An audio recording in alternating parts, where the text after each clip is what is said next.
Hey guys and girls, how's it going? Hope you guys are having a great week. So I'm back today with another video. This is another sort of gaming news related opinion video, and this one is going to be on the new Microsoft Project Scorpio, which we found out more information about 2 weeks ago, a week ago, and I just want to talk about obviously what we learned from it and why I do not think that the Scorpio will sell when it comes out towards the back end of this year. It is set for a holiday 2017 release.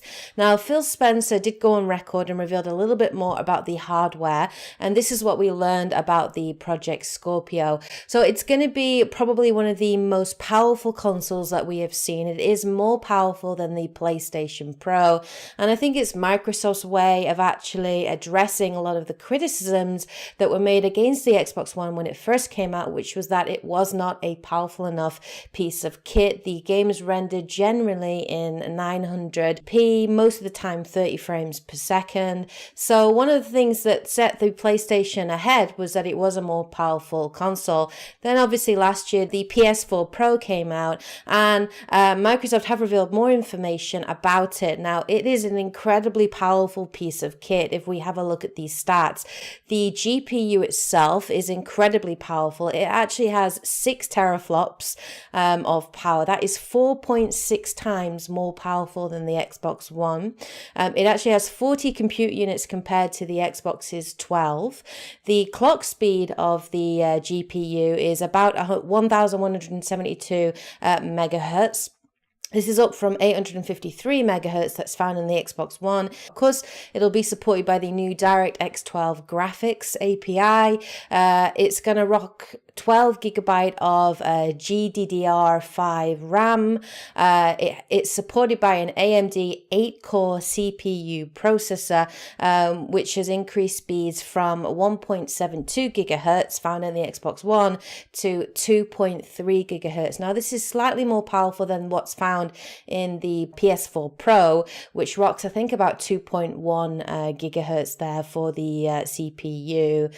Phil Spencer and Microsoft have said that their aim is that games will render at native 4K resolution, running in 60 frames per second. Of course, the massive push from Microsoft is VR support. So there will be VR support for the Scorpio, but it's not going to have its own VR headset like the PS4 Pro. Instead, Microsoft has said they're going to support a lot of key sort of Microsoft-based VR headset. So that will include models made by like Lenovo, Dell, Acer, HP. Of course, it's going to support the Oculus Rift and also the HTC Vive. And I wouldn't be surprised if Microsoft did some kind of deal with Oculus Rift in terms of when the Scorpio is released.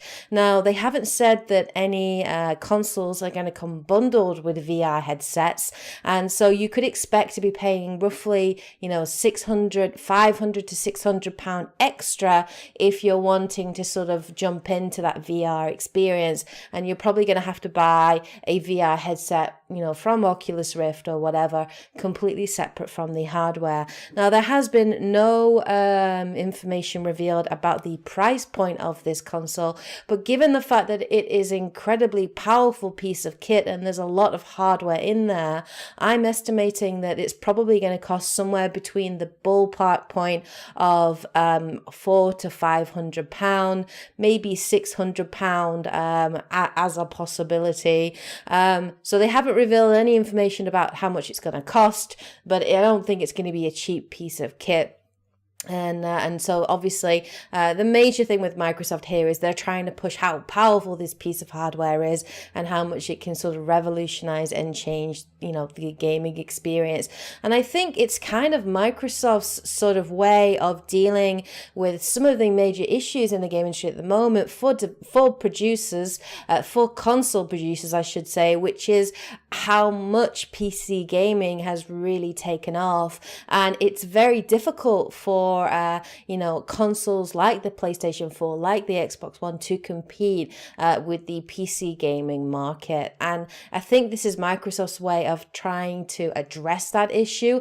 Of course, with them having the whole, play anywhere and being able to take your Xbox One game and play it on Windows 10, I think that's their way of sort of saying, well, actually, you can have, a great experience on the Xbox Scorpio and a great experience on your PC, and it's portable and you can take it anywhere with you and play it in native 4K. So I think that's what sort of Phil Spencer and Microsoft are going for. And I will admit, it's an incredibly impressive piece of kit from what they're talking about. But my opinion on this is that I don't think it is going to sell. And there are many reasons for that. Firstly, I don't see the need for Microsoft to compete with PC. And I don't think they can compete with PC. If you have a look at the PC gaming market, the gaming industry, there are just so many things that PC offers that a console cannot. So, are Microsoft going to support modding?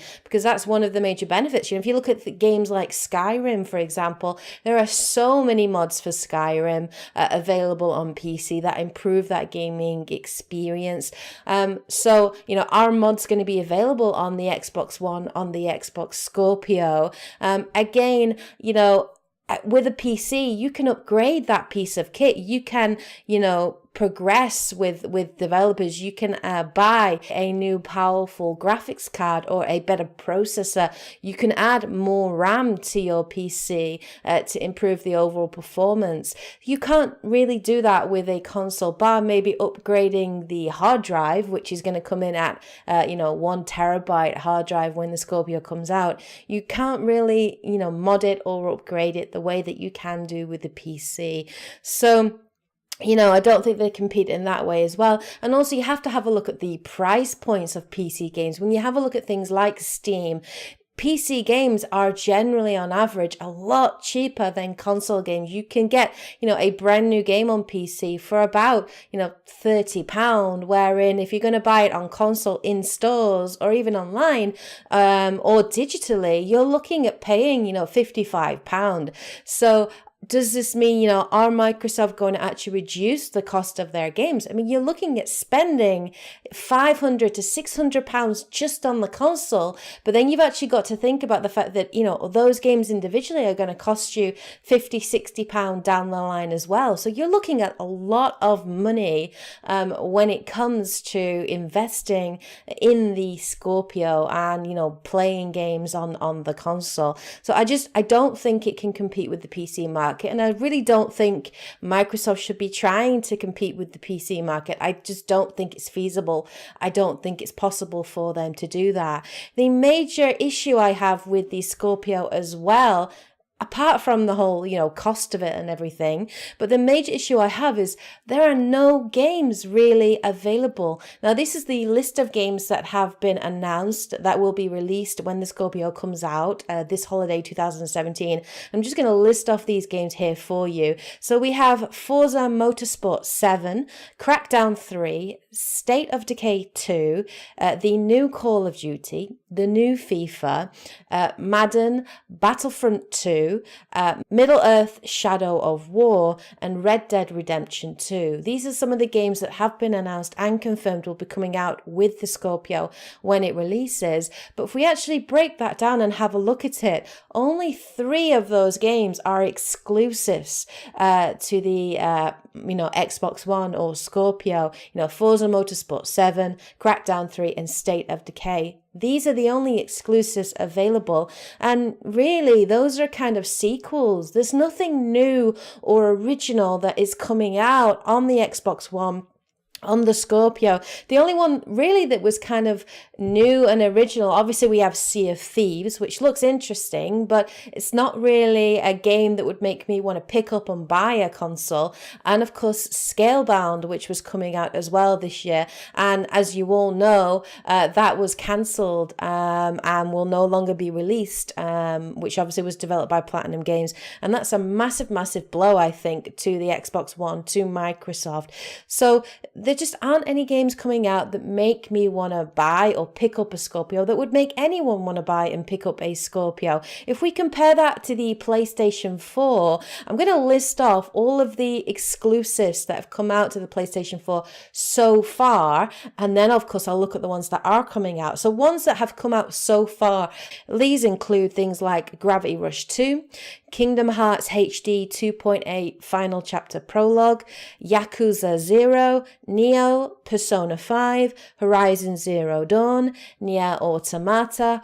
All these exclusives have already been released. So if we count that, that's like 7 games right there that have already come out, and we're only in April. Let's have a look at some of the games that are set to come out as well. So we have things like Ni no Kuni 2, Uncharted The Lost Legacy, the new God of War game, which I cannot wait for, Days Gone, Death Stranding, Detroit Become Human, Final Fantasy VII Remake, The Last of Us 2. These are big titles. There are so many exclusives coming out on the PlayStation 4, and I think this is really where Sony are beating Microsoft at the moment, is that they bought out their PS4 Pro last year, but since then it's been all about the games. There are so many exclusives that would make you want to go out and buy that console. And I just don't think that Microsoft have enough to warrant anyone spending £500 or £600 on a console when there's just nothing really to play. When it comes to me, myself personally, when I'm going to buy a new console, the most important thing that I look at is what games are available. What exclusives does that console offer me that I can't get anywhere else? That is all I'm bothered about. I don't care so much about resolution. Of course, it's great to play something in 60 frames per second, to have 4K resolution. The games look amazing. The gameplay experience is smooth and, seamless. That's all good. But for me, it's more important about what games can I buy, what games can I play. And looking at, for example, the Nintendo Switch, I haven't gone out and bought a Nintendo Switch. Now, the major game I want to play on that, of course, is the new Legend of Zelda Breath of the Wild, because it looks incredible and I really, really want to play it. But I haven't gone out and bought a Nintendo Switch. One, because I can't afford to at the moment. I am saving for one. Every month I'm putting a little bit of money to one side for money made from my channel and also from my own savings to be able to buy it. But I refuse to buy a Nintendo Switch until, there are at least 3-4 games that I want to play on that console that come out. And that's really not going to happen until sort of summertime, autumn this year. I'm waiting until we have Splatoon 2 that comes out, ARMS comes out, the new Mario Kart Deluxe comes out, and of course Legend of Zelda. Once there are 3 or 4 games that I want to play, I will go ahead and pick it up. And it's exactly the same way with the Scorpio. There just aren't enough games coming out on this console that make me want to pick it up. And that is the reason why I think it will not sell unless Microsoft pulls something out of the bag at E3 this year and reveal, a list of about, 8 or 10 games that are going to come out that are all coming out this year that are all exclusives. I'm sorry, Microsoft. It doesn't matter how much marketing you do, how much you're, promoting the fact that it's the most powerful console that exists at this time, and 6 teraflops and GPU speeds and CPU speeds and 12 gigabytes of RAM and all this. I don't care. All I am bothered about is the games that are coming out for that console. What games are available and what gaming experiences are you going to offer me on the Scorpio that I cannot get anywhere else? That is all I'm interested in as a gamer. So that's my opinion, guys. That's why I think the Scorpio will not sell when it comes out in holiday 2017. Let me know what you guys think of this. Do you think the Scorpio will sell? What do you think about Microsoft plans at the moment in terms of their reveal on it? What do you hope to see in the future? Let me know in the comment section below. I hope you guys are having a great week. Take care, and as always, happy gaming.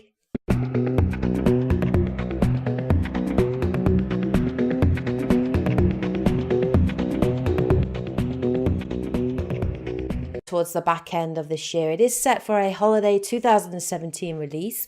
Now, Phil Spencer did go on record and revealed a little bit more about the hardware, and this is what we learned about the Project Scorpio. So it's going to be probably one of the most powerful consoles that we have seen. It is more powerful than the PlayStation Pro, and I think it's Microsoft's way of actually addressing a lot of the criticisms that were made against the Xbox One when it first came out, which was that it... Hey guys and girls, how's it going? Hope you guys are having a great week. So I'm back today with another video. This is another sort of gaming news related opinion video, and this one is going to be on the new Microsoft Project Scorpio, which we found out more information about 2 weeks ago, a week ago, and I just want to talk about obviously what we learned from it and why I do not think that the Scorpio will sell when it comes out. Incredibly powerful. It actually has 6 teraflops of power. That is 4.6 times more powerful than the Xbox One. It actually has 40 compute units compared to the Xbox's 12. The clock speed of the GPU is about 1172 megahertz.